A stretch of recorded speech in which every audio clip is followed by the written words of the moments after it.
Pelantikan Hanayo sebagai Menteri di Jabatan Perdana Menteri bagi wilayah Persekutuan tidak akan menjejaskan agenda Melayu di wilayah Persekutuan. Hari itu ditegaskan Timbalan Perdana Menteri Ahmad Zahid Hamidi yang berkata keputusan berkenaan dibuat selepas pertimbangan menyeluruh oleh Perdana Menteri Datuk Seri Anwar Ibrahim. Menurut Ahmad Zahid, setiap keputusan penting berkaitan pelantikan menteri dibawa ke peringkat kabinet dan dibuat berdasarkan ketetapan bahawa kepentingan semua pihak akan terus terjamin.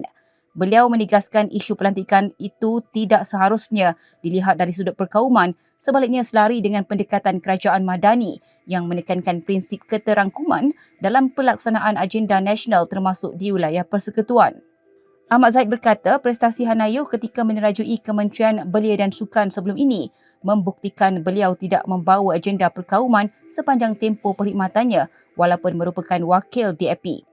Tambah beliau, pelantikan Hanayo serta Loh Su Fui sebagai Timbalan Menteri turut mengambil kira kedudukan dan kepelbagaian wilayah persekutuan yang merangkumi Kuala Lumpur, Labuan dan Putrajaya.